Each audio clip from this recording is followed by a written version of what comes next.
What's going on? Welcome back to High Peak Education. I would like to record a video that has to do with inductors and resistors, namely LR circuits. That is, a battery is connected to an LR circuit, but then we switch from position 1 to position 2. So a 5.00 ampere current initially flows through a 15.0 millihenry inductor and a 2.00 watt resistor as shown, and switch to position 2. A. Find the time constant of the circuit. B. How long will it take the current to decline to 5% of its initial value? C. What is the EMF at the time discussed in part B? Once and for all, proving that Kirchhoff's loop rule does not apply here. Now, by the way, slight error on the first part. This is actually ohms. I wrote watts, but it's actually ohms. We know resistors do dissipate power, but I just wrote the wrong unit there. Sorry for that. But let's keep moving. So, we want to find the time constant of the circuit. Well, for part A, we know if this is an LR circuit, that the time constant should be tau LRL, and this should be equal to L divided by R. That's the inductance divided by the resistance. Now the inductance, this is a 15 millihenry inductor, so that's 0.0150 henries. Okay, and the resistance is a 2 ohm resistor. Okay, so let's get this. So 15 divided by 2 should be 7.5 in these decimals. So that's 0.0075, and that's going to be seconds. By the way, this should be 3 significant digits, so I need another 0 there. And I think that's 7.50, let's see, that's milliseconds. Okay, so that seems somewhat reasonable for these quick circuits and so on. That takes care of part A. Part B, how long will it take the current to decline to 5% of its initial value? Well, if you recall, the current exponentially decays. So the equation for the current, I as a function of t, is like I max e to the minus t over tau. And this is, again, tau of the RL circuit.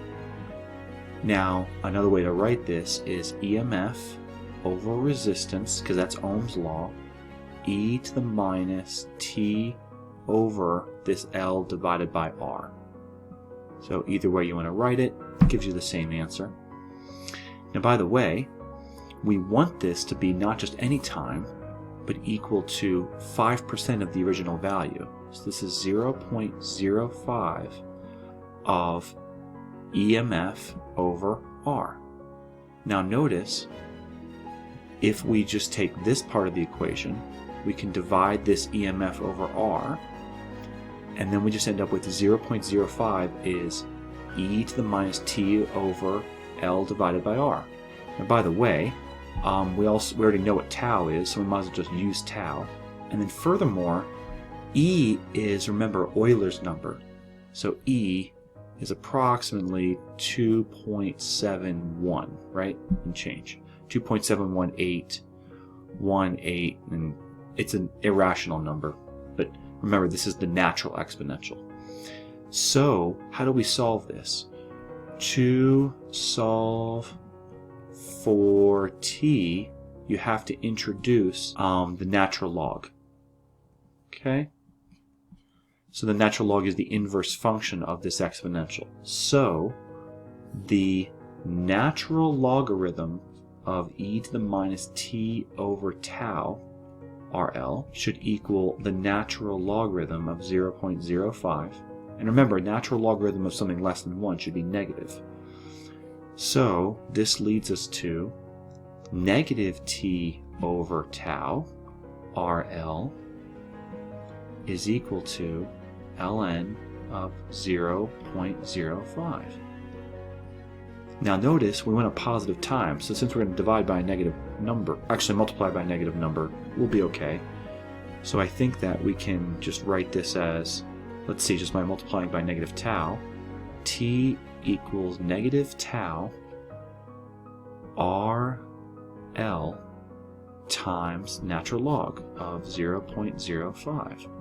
Okay, so let's put those values in, and I'll use the calculator. So we have, let's see, negative, and then 0.0075, that's 7.5 milliseconds, with a minus out front, times the natural logarithm. So here we go, natural logarithm of 0.05. Okay, so let's write this down.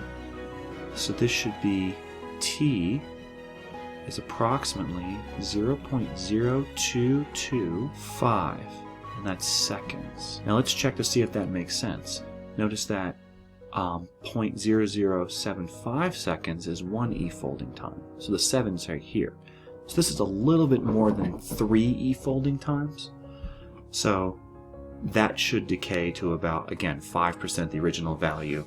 And that's about what 5% the original value is, about 3 e-folding times, or 3 characteristic times. So that solves part B.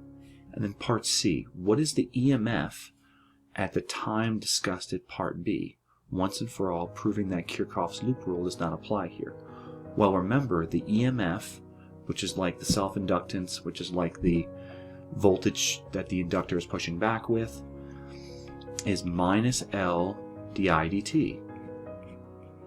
But di dt comes from taking the time derivative of this equation. So let's go ahead and do that. So that's going to be equal to minus L, and then what's the time derivative of this function? Well, it's going to be, let's see, EMF over R, because that's this Imax.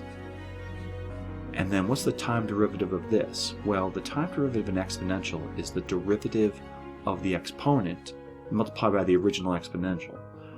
So this is, let's see, minus 1 over L by R, like so, and e to the minus t over L by R. And L by R is tau. Okay, RL. Now, part of the reason I wrote it this way is because I think we can get some cancellation here. So, let's work this out. So, let's see, this is minus L capital epsilon over R times negative R over L, e to the minus t over tau R L. Now notice, several nice things are going to happen. These resistances and then these inductances are going to go away. And that makes sense because we get an EMF with a minus. So it's sort of this back EMF. So we get the minus EMF e to the minus t over tau L. And we can put the numbers in. This is minus. And the EMF was the EMF that we had. Now, that we don't know exactly, but we can figure it out. It turns out that if it was a 5 amp current and a 2 ohm resistor, I think that, we'll just calculate this up here, that an EMF is V equals I times R from Ohm's law. That's I times R, and that's just current times resistance, and that's 5.00 amperes times 2.00 ohms. That's just 10.0 volts. So this is 10.0 volts e to the minus t over, and again this is, oh, and by the way, we should use this time, 0.0225 seconds over 0.075 seconds. Okay, so let's get this EMF. So I'm running out of space, but it's this EMF L. Okay, so let's calculate this value. So we have minus 10 times the exponential, the natural exponential, second ln here is exponential, of, let's see, negative, and let's put division here, 0.0225 over 0.007. Okay, so let's write this down. This is negative 0.498. Negative 0.498 volts. So notice this is the back EMF at this moment. Notice that because there's a back EMF, that changes with time as the current changes with time. So the voltage is not uniquely defined for this circuit. So we have to use Faraday's law. We cannot use Kirchhoff's loop rule. So keep that in mind. That's very important. So thank you very much for watching this video. Please smash that like button if you enjoy this content. Please subscribe to the channel to grow the channel. Please share this amongst your social network. Thank you for watching High Peak Education. I will see you in the next video.